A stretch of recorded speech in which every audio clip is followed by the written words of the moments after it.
Now, which one is it? White. Oh,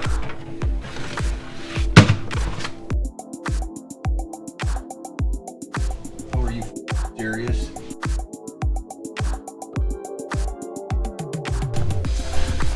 Who are you? Good morning. So another day in the shop here. This particular project I was not going to show you because it was going to be quick and fast and dirty like everything else, but I'm 3 weeks into waiting on very basic parts on this car. The project that we're working on here today is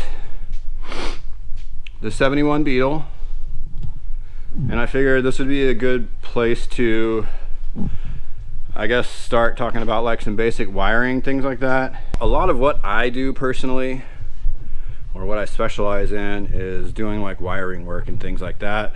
I have a lot of people that will call me to fix jobs that other people can't do, or they just don't want to deal with it because wiring's super hard or something like that. So anyway, another friend of mine gave me a call on this car because they decided it needed a wiring harness. Okay, that's acceptable. The car's 50 years old now. This is a 71, so we're 50 plus years old into this, so it's not really unreasonable to them to want to do a harness if you're going to do a restoration or something on this car. So guy called, talked about it, went and looked at the car. Car looked good. The wiring looks a little bit questionable. The customer was having an issue with the vehicle running and then dying. All right, so we went and talked to him, went and looked at the car, talked about the symptom. They'd thrown a carburetor at it and some other stuff like that. There's not really a lot of stuff that will cause that particular symptom on this vehicle, okay? Anyway, we concluded that we were going to throw a wiring harness at it, fuse panel, do some grommets and stuff while we were in there.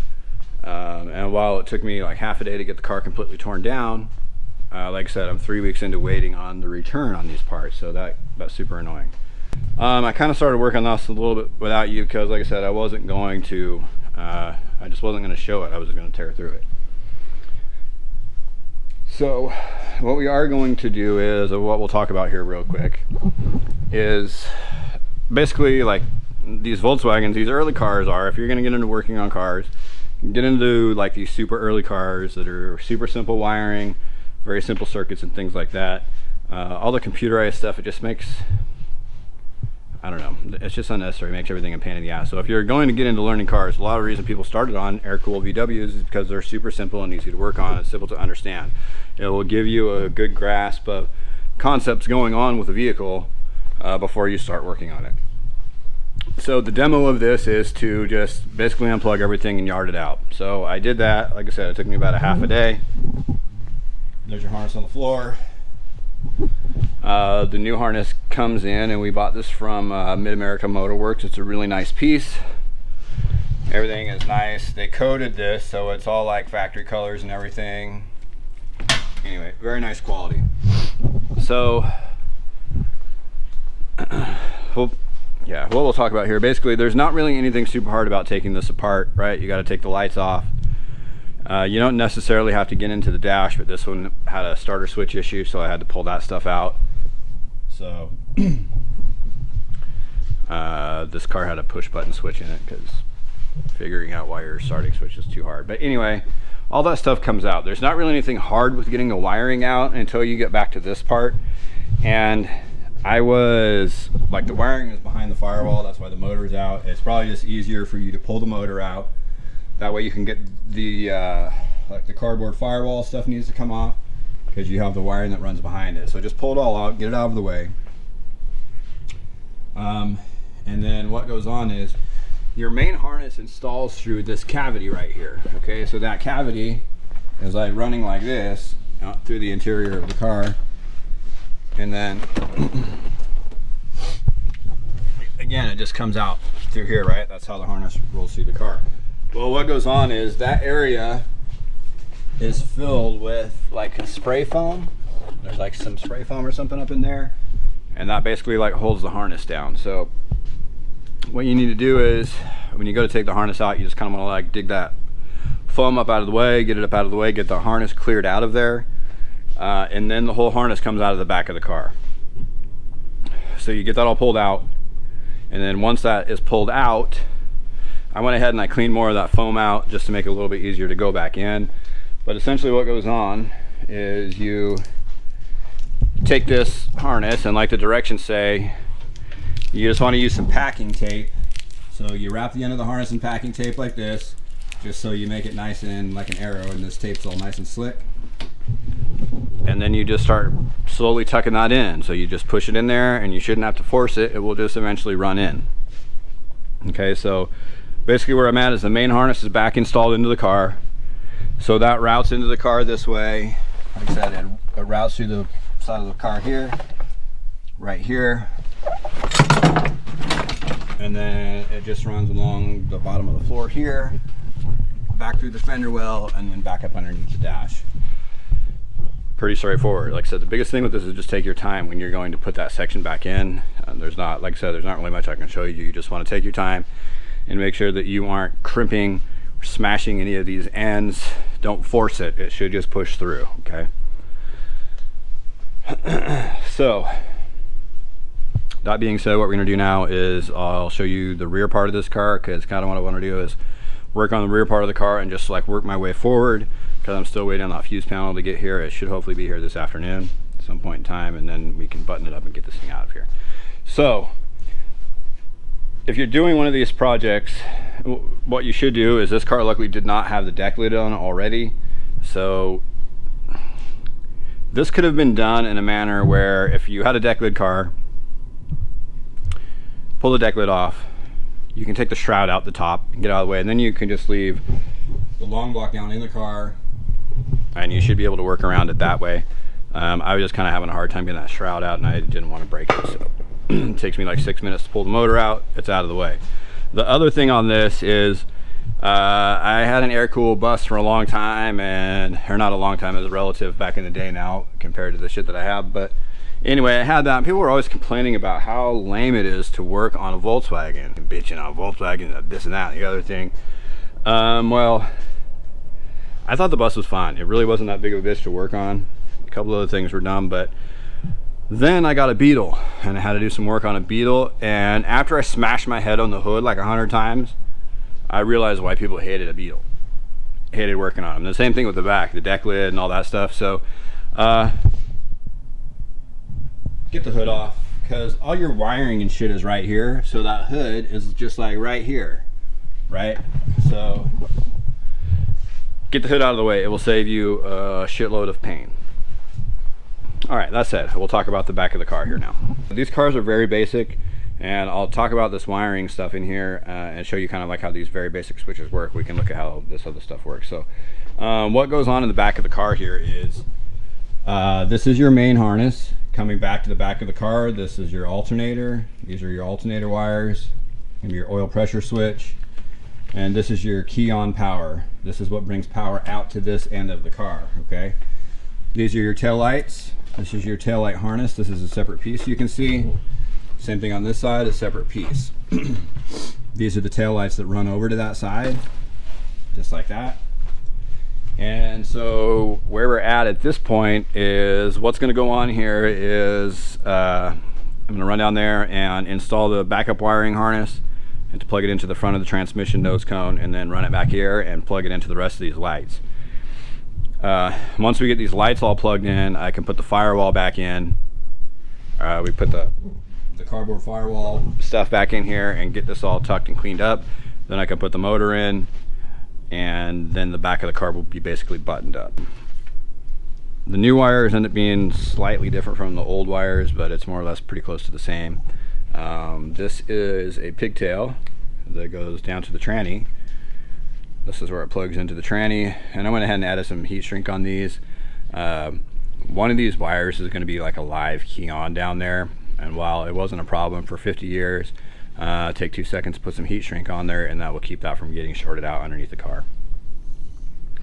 Other thing I recommend that you do when you're in here is put a little bit of dielectric on some of these plugs, especially if you're going to be out in the weather. It will keep them from growing corrosion and things like that. So I'm going to go ahead and get this. Go ahead and install this transmission pigtail. Okay, so this is where your motor would go, obviously the tranny. On the front of the nose coming up in this spot right here is your backup light switch. So basically we just have a couple spade terminals in there. We got those spades plugged in. We're just running this up over the top of the bell housing, and this is where we come out here. Okay. So now what we're doing is getting ready to hook up the rear lights. This is the backup harness right here to the first backup light, and then this needs to be routed. How this ends up needs to be routed. Anyway, I'm gonna get the firewall in, we'll get all these wires plugged in, and the back will be all finished up. So kind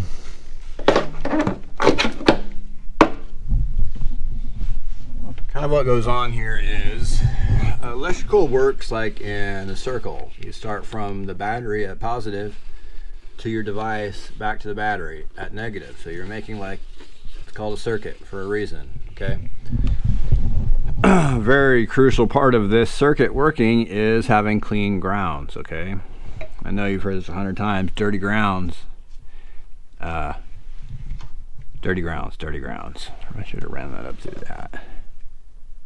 That's what I think. Anyway, so what's going on here is this is your ground tab for the lighting and whatever else. It's just grounding to the body here, but if you can see how dirty these are, dirt and corrosion is not going to allow current to flow. So I'm going to go ahead and clean those off. This is a diamond file, I guess. This is for pinching terminals and cleaning them, or just inserting and cleaning into them. So on these style, this is a pretty straightforward kind of a gig. You just go on here like this, and then you just do like this.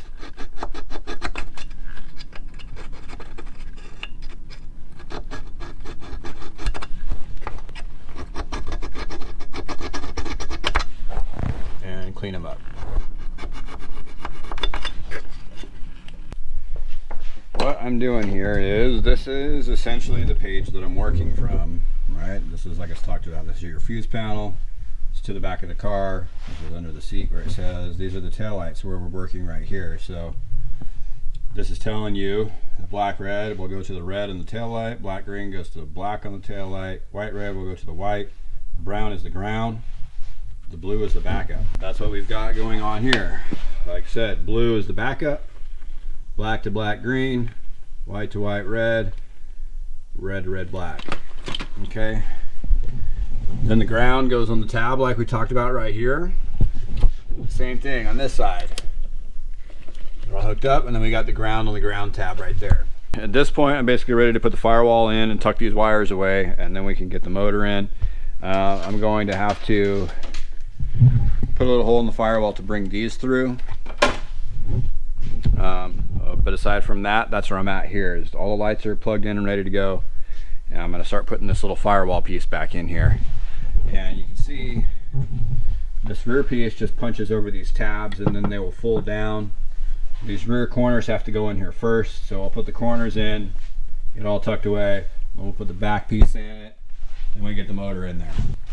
Went ahead and got the lights wired up, so this is what this is going to look like on the back of the light here. So black is your blinker, brake light, marker light, backup light, and the ground. Both of the tail lights are the same. They both will wire up the same way. And you got this little tab on the top here. There it goes into that little hole like that. And then you just want to tuck this pigtail down so this light will tuck in. Like that. So that's how that light goes. Now we can put the light on and that'll be good. Okay, so this is what it looks like with the firewall in. This car's been hit, so this doesn't want to sit down that good in here, but basically these just have these little spikes kind of punch through it, so you kind of get it set up here where it needs to go, and then you just push. The spikes will come through. So you can see that other wires tucked up. All those wires are tucked up behind there. The only thing that we have laying out is the lead for the backup wires right here, and then the wires to the generator, and the rest of the stuff come through right there. At this point, I'm ready to go ahead and put the motor back in, get it off the floor, get it out of my way. So that's what I'm going to do now. I ended up getting a little bit delayed yesterday with parts, so I had to go to town for longer than I wanted to. But anywho, I don't remember where I left off last night, but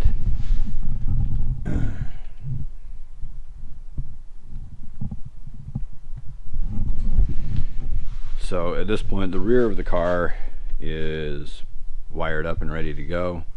I don't have the throttle cable hooked up yet, and I got to put this the fan tubes back in. This morning what I did was ran the starter wire. This is the new lead. It runs out this grommet there, and then I'll show you where it is under the car here real quick.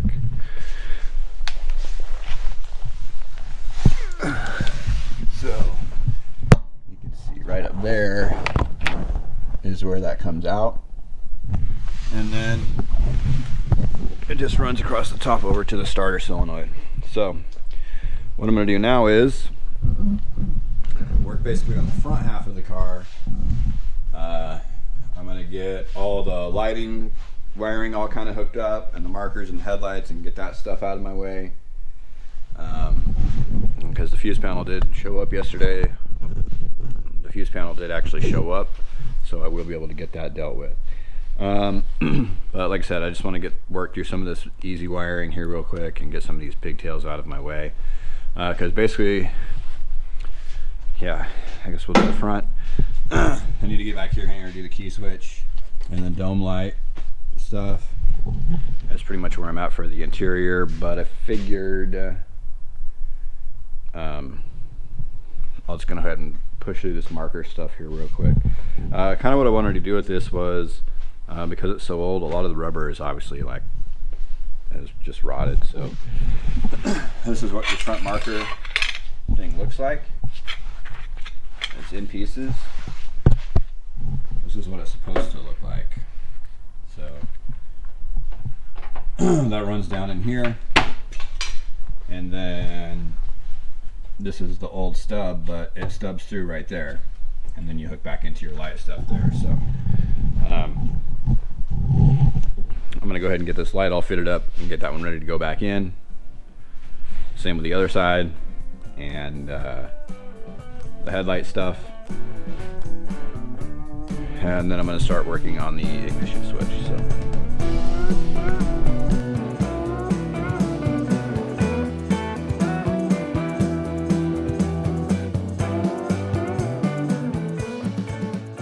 grommets and everything are all in. The lights are roughed in. This is where it comes through the fender.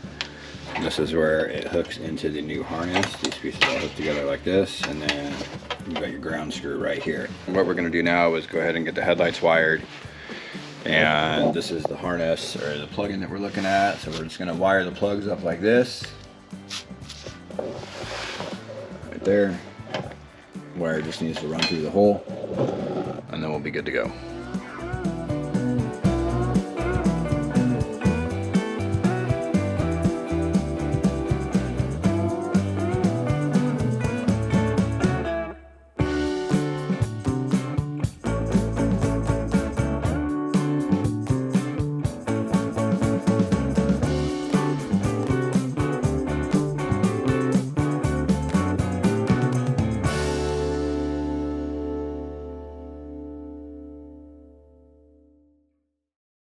What had gone on here is this vehicle has got a push button starter. So, you know, that's like the cure-all for when you have a starting problem. So inside the car I couldn't get the starter switch. Couldn't get the starter switch to actually work. So I dug it out, and anyway, I dug it out, filled it with it, it started working, but I'm not going to put a questionable part back in the car. So we have a new ignition switch, we have a new ignition key tumbler. Key tumbler, not an ignition switch. So those are going to go back in there with the multi-switch, and then we can start working on the rest of the dash stuff. So I'm going to go ahead and assemble this the key tumbler ignition switch pieces, and then we'll go from there. Turns out the multi-switch, the blinker switch, this multi full function unit switch. When I took the other one apart, it had exploded, basically self-destructed. And so I had to stop in the middle of what I was doing and run to town and go grab a new one. But yeah, so that's what went on. I had to go get a new switch. I put that back together. Sorry I didn't show you it. But this is basically where I'm at now.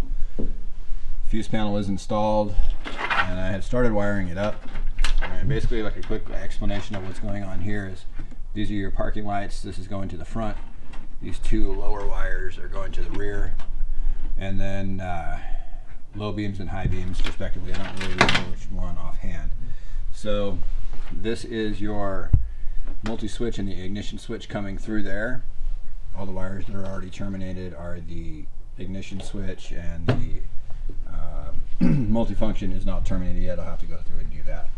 And the interim, I did start wiring up the gauge and the headlight stuff with what's going on right there, and the 4-way flasher switch. So I was going to work on the wipers, like I said. And so what goes on here, these cars are all mapped out and their terminals are labeled like this, like by numbers and stuff. And so on the switch itself, probably not going to be able to see this, but anyway, all of those terminals are numbered. Like you would see a common relay 30, what is it, 12, 30, 86A, 86B, something like that. So basically that's what we're doing. We're just going back together, mapping it back together that way. The wiper motor itself doesn't appear to be marked, but we're going to go after it anyway. So that's what I'm going to do right here is I'm going to get those motor wires swapped out, and then we will keep rolling along. Oh, are you serious? And that's what the new wires look like because I forgot to press record. So what I'm going to work on now is basically getting the ignition and the multi-function switch hooked up. So the multi-function switch did not come with terminals on the end, so I'm going to have to terminate those as it goes together. But that's what I'm going to do now. So I'm going to push play. Wait for it.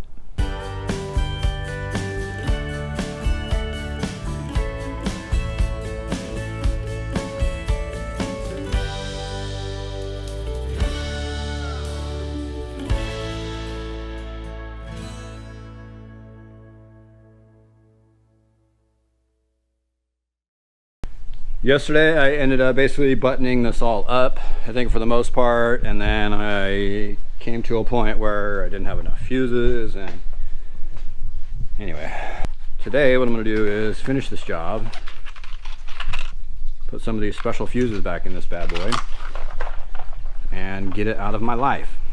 So when I was in here, I took this thing apart, the blinker multi-switch and the ignition switch, tumbler, the guy had a push button in there and stuff, so all that stuff had to come out so I could see what was going on with that ignition switch. I didn't realize that that multi-switch basically exploded when I took it out of there, and so I put it back in there, or tried to put it back in there, couldn't do it. Luckily the guy downtown had one off the shelf, so I came back and put it in yesterday, got everything all installed, and then when I put power to it, it was like immediately blowing fuses, like had a direct short in that circuit. Multiple wires of that switch were directly shorted to ground. So long story short, I ended up having to pull that thing out of there again, and come to find out it's, I don't know if it's built wrong or it's assembly thing or what, but the terminals on the back side of that were shorting into the steering column itself. I'll show you that picture right here where you can see that burnt terminal. And then the screws that it was shorting out on there, or whatever. So anyway, what I ended up doing was I just put some tape on there and put it all back together. So that was done. I'm pretty sure at this point the wiring is done. I just have a couple more things to troubleshoot. So I went through yesterday and did the belt, got the belt on, spark plugs. This has got a 009 in it, so I wasn't able to do the points. I had to replace these hoses because they got destroyed coming off. And yeah. So yeah, now I'm gonna go ahead and get the fuses in here, get that emergency flasher put back in, just double check the electrical. I got a couple circuits that I didn't check yet because I didn't have the fuses. And then I'm going to get this thing out of my life. Ugh. So the directions say to only use these 8s in here. That way you don't burn your car down.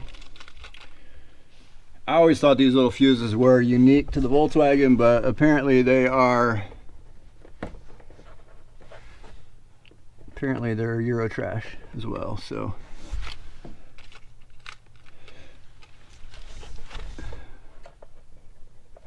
Euro trash.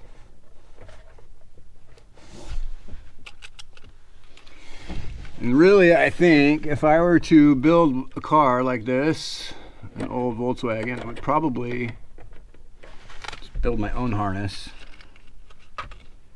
or get with somebody who uses an updated fuse panel. Because these are kind of shitty. But I'm going to keep it OG, triple OG.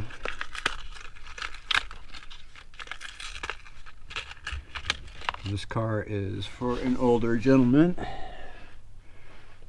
so I don't think we want to get too crazy with it.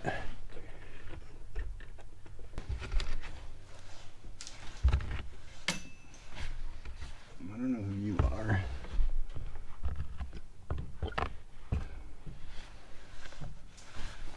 Who are you? This thing is buttoned up. I did go take it for a test drive.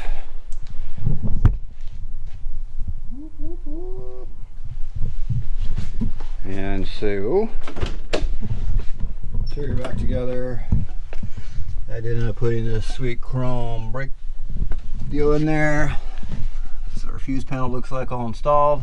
So that kind of gives you a little bit of this and that about what it takes to wire one of these, or wire any car for that matter. If I were to build one of these, I would either hand build it or build something with a little bit different fuse panel setup. It's kind of a pain in the ass. But we did end up doing an alternator conversion on this guy. So alternator stand, all the wiring's all cleaned up, all the new firewall carbon. Yeah, that's it. Overall, it's a pretty clean car. The guy will continue to be able to restore it and drive it. That'll be fun. So, hope you enjoyed it. Hopefully you can take something away from this. Kind of nice to get back to the air-cooled roots. Haven't done that in a while, and it was a bit of a headache, I gotta be honest with you. There's a reason that I'm a Toyota boy. Yes. So, alright, well, like I said, hopefully you can take something away from it. Thanks for watching. Please like and subscribe. Peace.